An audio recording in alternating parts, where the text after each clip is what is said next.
आचार्य जी प्रणाम। जी मेरा नाम सूरज है और मैं उत्तरांचल का रहने वाला हूँ। जी अभी मैं 4-5 साल से एक जॉब कर रहा हूँ जो ब्लू टोकाई कंपनी नाम की है। उस कॉफ़ी का काम होता है इसमें, ब्लू टोकाई। हाँ, उसमें कॉफ़ी का काम, सर्विंग का काम, ये होटल इंडस्ट्री मतलब ये सभी है।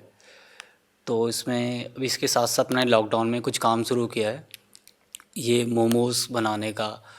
और इसके साथ और भी वैरायटी हैं जैसे कि सोया चाप हो गई, ये सब चीज़ें भी हो गई। ठीक है, पर इसमें बहुत ज़्यादा इनकम नहीं हो पा रही है। तो लॉकडाउन में मैंने ये शुरू इसलिए किया था क्योंकि जॉब में मेरे को ब्रेक दे दिया था। उन्होंने कहा था कि अभी भाई परिस्थिति अच्छी नहीं है, तो काफ़ी लोगों को उन्होंने निकाल दिया था। तो अब उन्होंने फिर दोबारा बुला लिया, तो मैंने दोबारा ज्वाइन कर लिया। पहले मैं सिनेमा में जॉब करता था, फिर पिज़्ज़ा हट में किया, फिर मैंने स्टारबक्स में किया, फिर इसके बाद ब्लू टोकाई में किया। इस तरीके से जॉब चलता ही जा रहा है, मगर अभी कुछ साफ़ नहीं हो पाया कि क्या करूं क्या ना करूं। बेचैनी सी रहती है, क्या काम करूं क्या ना करूं। खर्चे कैसे हैं? खर्चे तो सर सामान्य ही हैं, मतलब वहाँ पे जाना है। तुम्हारे अपने खर्चे कैसे हैं? अपने खर्चे में सर क्या बताऊं, मतलब मेरे पास तो वैसे कुछ है नहीं खर्चा तो। शादीशुदा? जी नहीं। और कोई कर्ज वगैरह कुछ नहीं ऐसा? नहीं, कुछ भी नहीं है सर। तो फिर क्या डर है? अपना काम कर रहे हो, करो। सर वही बात बता रहा हूँ कि मतलब सब तो काम कर रहा हूँ, कोई दिक्कत नहीं है मतलब। और मतलब काम में कुछ अच्छा नहीं लग रहा है, बेचैनी सी लगती है। जब से आपको सुन रहा हूँ तब से और ज़्यादा बेचैनी लगती है। ऊंचे से ऊंचा आखिरी उच्चतम आदर्श काम एक झटके में नहीं मिल जाएगा। जीवन चलते रहने का नाम है। जिस नौकरी में हो उससे बेहतर अगर तुमको स्वरोजगार लग रहा है तो करो ना। फिर उससे आगे निकल जाना। कम से कम अपना काम कैसे करा जाता है ये सीखने की शुरुआत तो करो। और अभी अगर तुम्हारे ऊपर कोई जिम्मेदारियां, कर्जे वगैरह नहीं है तो ये सबसे अच्छा मौका है ना।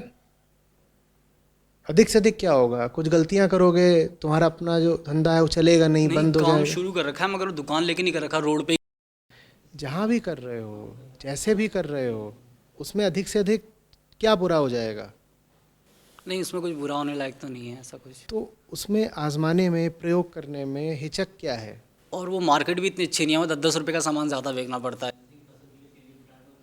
तो वो काम मत करो फिर। ऐसा व्यापार क्यों करना जो घाटे का हो? नहीं, बहुत ज़्यादा घाटा भी नहीं होता है, मतलब उसमें वही है कि हम्म, 500-600 रुपये, 700-800 रुपये बच। ऐसे नहीं करते हैं कि ये नहीं होता वो नहीं होता। व्यापारी आंकड़ों में बात करता है। ऐसे नहीं करता थोड़ा ज़्यादा है थोड़ा कम है। शब्दों से नहीं चलता, आंकड़ों से चलता है ना। ले दे के तुम्हें मुनाफा गिनना होगा। मुनाफा बोला नहीं जाता, क्या करा जाता है? बोला नहीं जाता। गिना जाता है। कोई तुमसे पूछेगा कितना कमाया, ऐसे थोड़ी बात करोगे। टैक्स देने का जब समय आएगा तो ऐसे कहोगे, हाँ थोड़ा बहुत कमाया है, थोड़ा और टैक्स दे दूंगा। वहाँ पर आखिरी रुपए तक गिनना पड़ेगा ना। इतना कमाया है तो फिर उसमें से इतना हमें टैक्स देना है। तो अगर तुम्हारा मन जा रहा है अपना कुछ करने की ओर तो आजमा लो ना इन्हीं दिनों। क्या समस्या हो गई? और सर समझ में नहीं आता कि मतलब क्या करूं। कुछ समझ में नहीं आता, बैठे बैठे करके समझ में आता है। बैठे बैठे किसको क्या समझ में आएगा? ज़मीन पर उतरोगे, हाथ गंदे करो, थोड़ा मुनाफा बनाओ, थोड़ी ठोकरें खाओ, तो चीज़ें समझ में आएंगी ना। अब जैसे कि मैंने काम शुरू किया, उसमें घर वाले कह रहे हैं, पापा कह रहे हैं कि इसमें चिकन सूप रख लो या चिकन मोमोज रख लो तो ज़्यादा अच्छा चलेगा। मैंने कहा ये तो मेरे को रखना ही नहीं है, चाहे कुछ हो तो जाए। मत रखो। ये भी अपने आप में देखो, सही काम करने का मतलब बुद्धू बनना नहीं होता। सही काम करने का मतलब बुद्धू बनना नहीं होता। तुम अगर ये मानसिकता लेकर के चलोगे, या आप में से कोई और लोग भी होते हैं ना कि गुड गाइज फिनिश लास्ट, कि आप अगर अच्छे आदमी हो तो आप ज़िंदगी में सबसे पीछे रहोगे और मार खाओगे और लात खाओगे। ये अगर पहले से सोच के चलोगे तो फिर तो तुम सच्चाई को हरवाने का काम कर रहे हो। तुमने अगर ये कह दिया कि जो सच्चा आदमी है उसको तो ज़िंदगी में हार ही मिलनी है, तो तुमने तो सच को ही हरवा दिया। ऐसे नहीं मानते। सच के साथ भी रहना है और सफल होकर भी दिखाना है। नहीं तो हम क्या कह रहे हैं कि जो सच्चा जीवन जीने लग गया उसकी दुर्दशा ही होगी, हम ऐसा कह रहे हैं क्या? और अगर सच्चा जीवन जीने वाले की दुर्दशा ही होनी है तो फिर सच की ओर कोई क्यों आए? फिर तो झूठ और फरेब पे ही काम चलने दो ना। तुम वैष्णव मोमोज क्यों नहीं बेच सकते? ये तुम ढाबे पे आते हो, वो इतना बड़ा बड़ा क्यों प्रचारित करते हैं शुद्ध शाकाहारी वैष्णव ढाबा? क्यों करते हैं? उन्हें भी व्यापार ही करना है ना। क्या वो व्यापार में होने के बावजूद कोई ऐसी चीज़ लिखेंगे जो उनका व्यापार गिराए? निश्चित रूप से ये बोल करके कि उनका ढाबा शुद्ध शाकाहारी है, उनको व्यापार में भी लाभ ही हो रहा है। क्योंकि बहुत लोग ऐसे होते हैं जो ऐसी जगह पर नहीं खाना चाहेंगे जहाँ बगल में हड्डियाँ तोड़ी जा रही हों, कि आप इस मेज़ पर बैठ के खा रहे हो और बगल की मेज़ पर चिकन चल रहा है। बहुत लोग हैं जो नहीं खाना चाहेंगे। तो इस बात को तुम अपना एक सेलिंग पॉइंट क्यों नहीं बना सकते? फिर बोल रहा हूँ, ऐसे हम कैसे करेंगे जहाँ जो अधर्मी हैं वो तो पूरे शातिर हैं और जिन्हें धर्म पर चलना है वो भोंदू हैं? ऐसे कैसे चलेगा?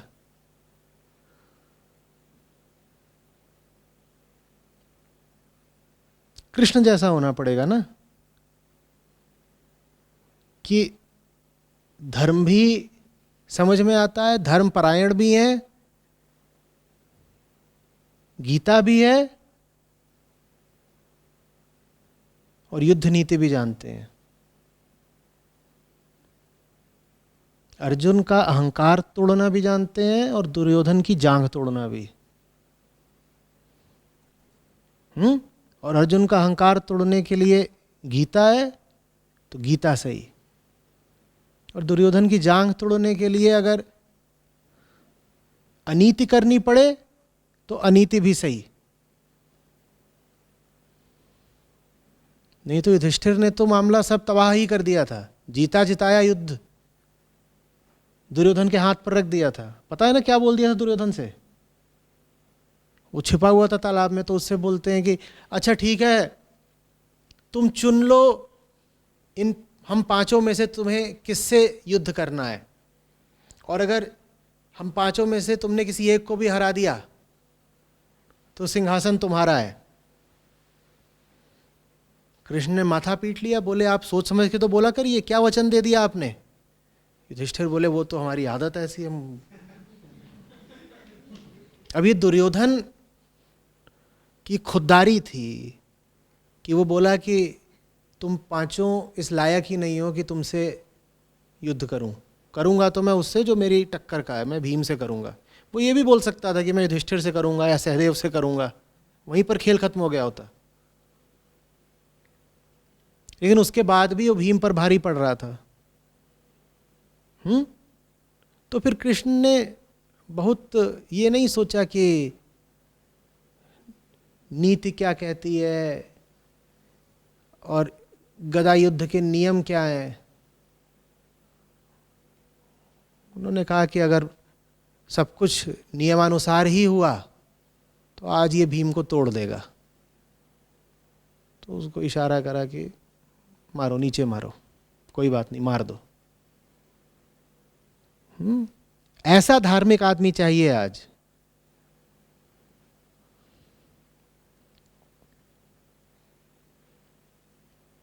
होता उल्टा है।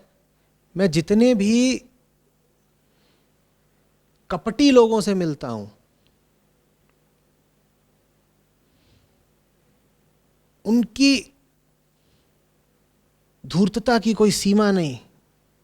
उनका दिमाग चल रहा है, वो महत्वाकांक्षी हैं, वो कुछ भी कर दिखाने को तैयार हैं, उनमें ऊर्जा पूरी है, वो दुनिया पर छा जाने के लिए हौसला रख रहे हैं, उनका आत्मविश्वास देखो। और मैं जितने भी तथाकथित सच्चे लोगों से मिल रहा हूँ वो ऐसे हैं कि हम तो जी राम जी के भक्त हैं, हम तो कुछ नहीं करते, हम तो बस भजन करते हैं, डर जाते हैं। आचार्य जी क्या करें, आचार्य जी गोद में बैठा लो। ये क्या चल रहा है? ऐसे काम चलेगा?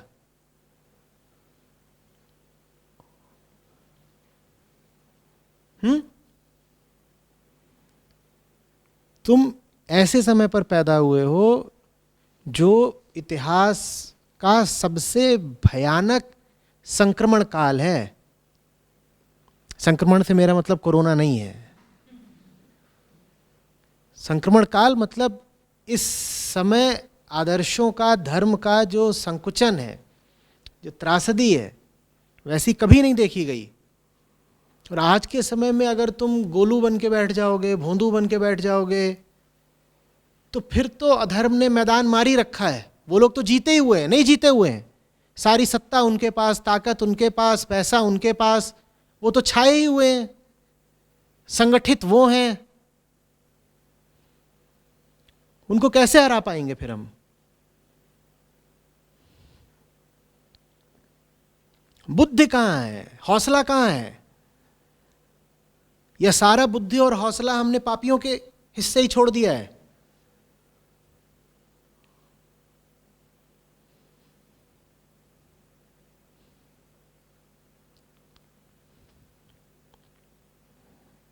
पापा ने कह दिया चिकन सूप बेचो, तुम शुरू कर दो मुर्गे मारना।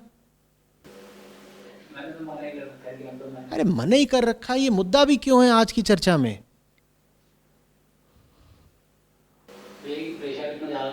वो प्रेशर कैसे दे पा रहे हैं तुम्हें? तुम गद्दे हो। वो भी आ जाते हैं काउंटर पे सामान वामान देखने के लिए, इस तरीके से। क्यों आ जाते हैं? तुम्हारी दुकान है, पापा को तो मना नहीं कर सकते। क्यों नहीं मना कर सकते?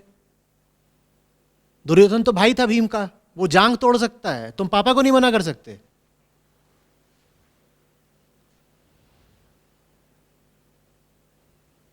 ये क्या है? माया मां की शक्ल लेके आ सकती है और पाप पापा की शक्ल लेके आ सकता है। तो उनसे लड़ेंगे नहीं हम? बोलो।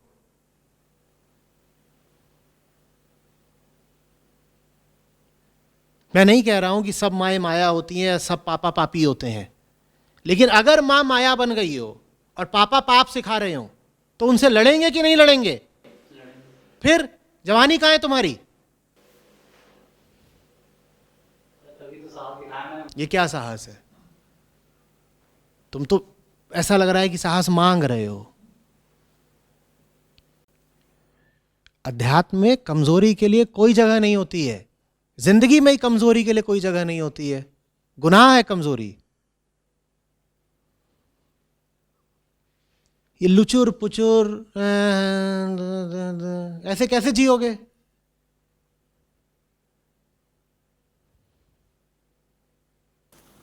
और सर जहाँ मैं काम करता हूँ मतलब वहाँ पे ये सब मतलब सारे सैंडविच सर्व होते हैं, तो फिर उसमें ये भी नॉन वेज भी सर्व होता है, वेज भी सर्व होता है, सारे सैंडविच सर्व होते हैं। तो इसी बात को प्रेरणा बना करके कुछ और शुरू करो ना।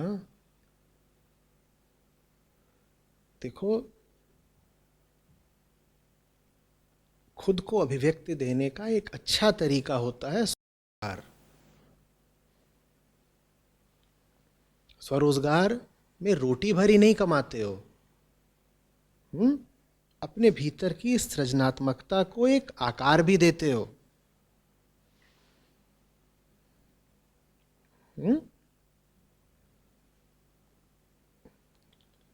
उम्र तुम्हारे साथ है, जिम्मेदारियां तुम पर नहीं है, कोई कर्ज तुम पर नहीं है, और ऐसा भी नहीं है कि अभी जो तुम नौकरी कर रहे हो वो बहुत तुम्हारे लिए बड़ी है या ऊंची है या बहुत कमा रहे हो। तो फिर तुम्हारे सामने कोई बाधा ही नहीं ना। सर अगर जो मेरे को काम आता है कॉफ़ी का, जो कॉफ़ी इंडस्ट्री जिससे मैं हूँ, मतलब उसका काम खोलने के लिए भी तो कम से कम 8-10 लाख या इससे ज़्यादा ही चाहिए होंगे। देखो सस्ते में कैसे हो सकता है। और जिस एरिया में मैं अगर जो मैं दुकान भी लूँगा या रेस्टोरेंट टाइप का लूँगा तो उसका किराया कम से कम 50,000, 1 लाख, कम से कम 50,000 तो होगा ही। ठीक है, मत करो। यही सुनना चाहते हो तुम? मत करो। कोई भी काम आसान तो होता नहीं। तुम जिसके सामने अपनी मजबूरियां गिना रहे हो, अगर उसने अपनी मजबूरियां गिनी होती तो तुम उसके सामने नहीं बैठे होते। तुम तो फिर भी कोई ऐसा काम करने जा रहे हो जो काम कहलाता है। जो मैंने काम करा है वो तो काम कहलाता ही नहीं है।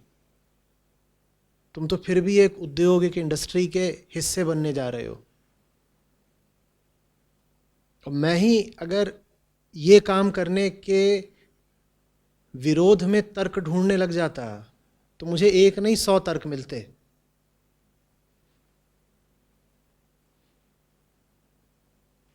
मजबूरियों का कोई अंत नहीं होता, और मजबूरियां गिनाने वाले को समझाया नहीं जा सकता।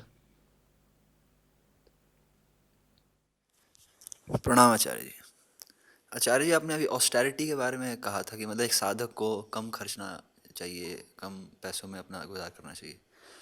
कोई ऐसा हो मतलब मेहनत से अपना कमाता हो, मतलब किसी पे डिपेंडेंट ना हो, फिर भी किसी के पुश्तैनी कुछ मतलब किसी के कोई ग्रैंडफादर, नॉर्मली हरियाणा में होता है कोई 40-50 किले छोड़ के चला गया, तो उसका राइट जो डिवॉल्व होता है सक्सेशन में, तो वो क्या राइट भी अपना ऐसे छोड़ दे? तो वो तो एक तरह। तुम्हें एक संसाधन मिला है, उसका तुम किस लिए इस्तेमाल करोगे? अभी थोड़ी देर पहले हम कह रहे थे कि जिसको जो कुछ भी मिला है उसी का इस्तेमाल करना है, उसे अपनी आज़ादी के लिए, ऊंचा उठने के लिए। तो तुम्हें अगर पैतृक विरासत मिल गई है तो उसका सही इस्तेमाल करना सीखो ना, बस। उसको छोड़ना क्या है? छोड़ोगे तो क्या करोगे? वो भाप बन जाएगी, किसी और ग्रह पर चली जाएगी? नहीं, छोड़ने का यही मतलब हो ना, तुमने किसी और को दे दी। अगर किसी और को देना ही उसका सर्वश्रेष्ठ उपयोग है तो दे दो किसी और को।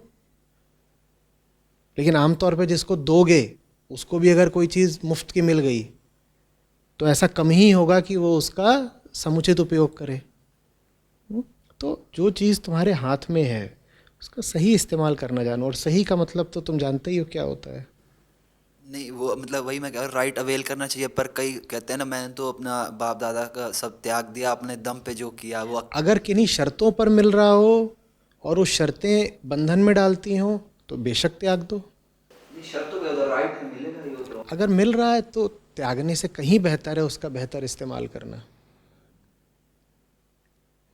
लेकिन ये कह करके मैं अनुशंसा नहीं कर रहा हूँ कि आप पैतृक संपत्ति को ले लें और फिर उसका अंधाधुंध उपभोग करें, वो मैं नहीं कह रहा हूँ, ठीक है। मैं सिर्फ ये कह रहा हूँ कि अगर आपको मिल ही रही है पैतृक संपत्ति तो उसको आप एक प्रसाद की तरह, आशीर्वाद की तरह जानें, और फिर उसका बिल्कुल सही इस्तेमाल करेंगे, याद रखते हुए कि मुझे जो चीज़ मिली है मैंने अर्जित नहीं करी है,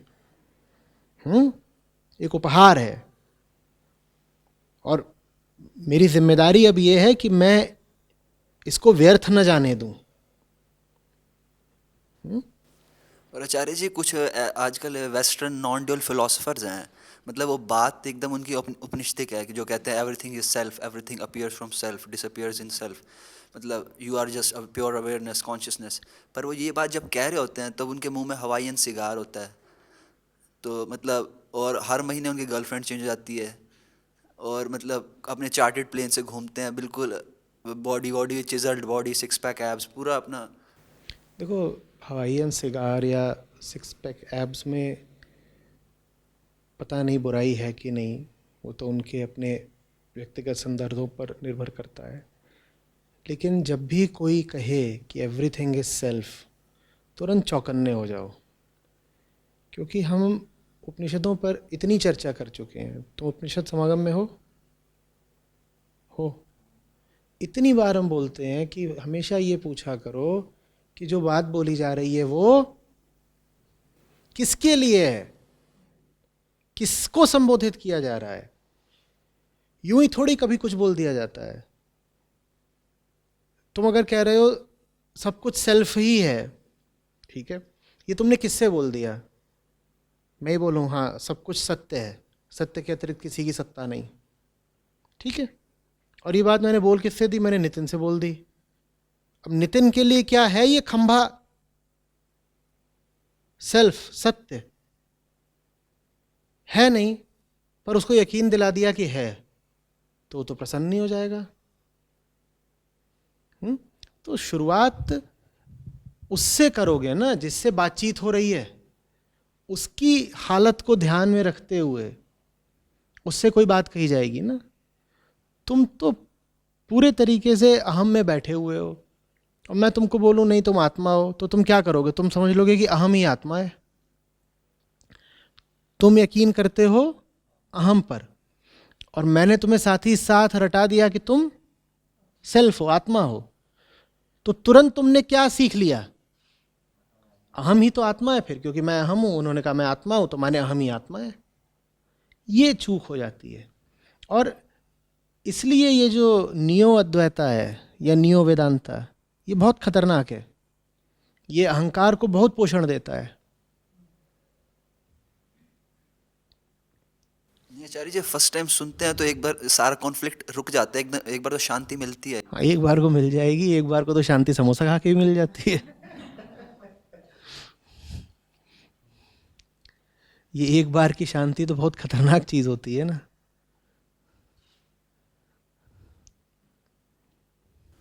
तो जो हमारी एक धारणा है कि मतलब एक साधक को एकदम मितव्ययी होना चाहिए, वो मतलब उनका लाइफस्टाइल है वो। मितव्ययी का मतलब समझो ना। मितव्ययी का क्या मतलब है? मितव्ययी का मतलब है उतना व्यय करो, उस दिशा में व्यय करो जिस दिशा में व्यय करने से जीवन सार्थक होता है। व्यय का क्या मतलब होता है? पैसा ही तो व्यय करोगे ना। पैसा क्या होता है? पैसा तुम्हारे द्वारा संचित श्रम और बौद्धिकता होती है। ठीक है, तुमने मेहनत करी है, ठीक है, वो मेहनत समझ लो जैसे घनीभूत होके, क्रिस्टलाइज होकर के एक करेंसी का नोट बन गई है, और वो नोट तुमको दे दिया गया। वो नोट तुम्हें किस लिए मिला है? क्योंकि तुम चैतन्य हो, और तुमने चैतन्य होकर के श्रम करा है, तो उसमें तुम्हारा श्रम और तुम्हारी बुद्धिमत्ता, तुम्हारी सृजनात्मकता सब शामिल है, तो वो तुमको दे दिया गया है। अब सवाल ये है कि श्रम करना क्यों है? हमने इतनी बार इसकी चर्चा करी है कि आदमी अकेला है जो कर्म करता है। कर्म या श्रम करना क्यों है? क्यों करें? कोई ज़रूरत होगी तभी ना करेंगे। तो क्या ज़रूरत है? ज़रूरत यही है कि हम बंधे हुए हैं, बेचैन हैं, परेशान हैं, इसलिए श्रम करना है। तो व्यय का मतलब है श्रम, और श्रम होना चाहिए बंधनों को काटने की दिशा में, माने व्यय भी होना चाहिए बंधनों को काटने की दिशा में। तो मितव्ययी होने का क्या मतलब है? मितव्ययी होने का ये मतलब है कि कोई ऐसी किताब है जो तुम्हारे लिए बहुत उपयोगी है, ठीक है, जो तुम्हारी समझ को बढ़ाएगी, जो तुम्हारे कोहरे को काटेगी, पर वो किताब 6,000 रुपए की है, तो तुम नहीं लोगे ये बोल के कि मैं तो मितव्ययी हूं? बोलो। और समोसा है वो 40 ही रुपए का है, समोसा 40 ही रुपए का है, तो तुम कहोगे मैं तो मितव्ययी हूं, 40 तो खर्च कर सकता हूं ना। नहीं, मितव्ययी होने का मतलब है समोसा 40 का हो तब भी नहीं लेना है, और वो किताब 6,000 की हो तब भी लेनी है। ये कोई ऐसी सीधी सादी चीज नहीं है कि मितव्ययी होने का मतलब है कि जो चीज सस्ती हो वही उठा लो। समोसा सस्ता था उठा लिया, किताब महंगी थी नहीं उठाई। ये वैसा मामला नहीं है। सम्यक व्यय करना है, सम्यक व्यय। सम्यक व्यय, सही दिशा में पैसा खर्च करो, और गलत दिशा में 1 रुपया भी नहीं खर्च करना है। तो आचार्य फिजिकल सिक्योरिटी पे कितना क्या कह सकते हैं, कितना खर्च करना चाहिए? अगर तुम्हारी सबसे बड़ी बाधा तुम्हारी फिजिकलिटी ही है, तो फिर फिजिकल सिक्योरिटी पर खर्च कर लो, लेकिन ईमानदारी से देख करके कि क्या वाकई मेरी सबसे बड़ी तकलीफ मेरी शारीरिक सुरक्षा ही है। अगर है तो कर लो उस पर खर्च। इनके कोई काले सफ़ेद में बाइनरी जवाब नहीं होते। हर व्यक्ति के लिए ज़रूरी होता है अपने शरीर की सुरक्षा के लिए कुछ श्रम करना। कोई ऐसा नहीं है जो नहीं करेगा, ठीक है। अवतार महापुरुष वो भी बैठ करके भोजन जब करते हैं ऐसे ऐसे, तो इसमें श्रम तो हो ही रहा है ना। शारीरिक सुरक्षा के लिए तो किया जा रहा है। ये जो आप खाना खा रहे हो वो शरीर को ही तो सुरक्षा देगा, तो श्रम तो सभी करेंगे। तुम ये थोड़ी कह सकते हो कि शरीर की सुरक्षा के लिए बिल्कुल श्रम नहीं करना है। करना है। सवाल उठता है कितना, वो रेखा कहाँ खींचनी है, यही विवेक का नाम है। किस चीज को कितना देना है। कौन सी चीज कितना पाने की अधिकारी है।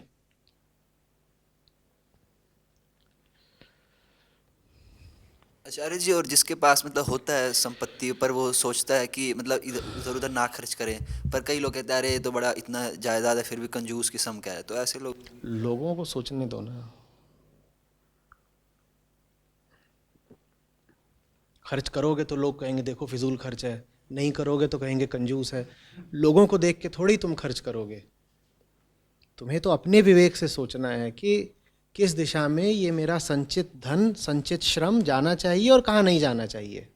जहाँ जाना चाहिए वहाँ अगर 10 लाख भी जाना चाहिए तो जाएगा, और जिधर को नहीं जाना है उधर 1 रुपया भी नहीं जाने दूंगा।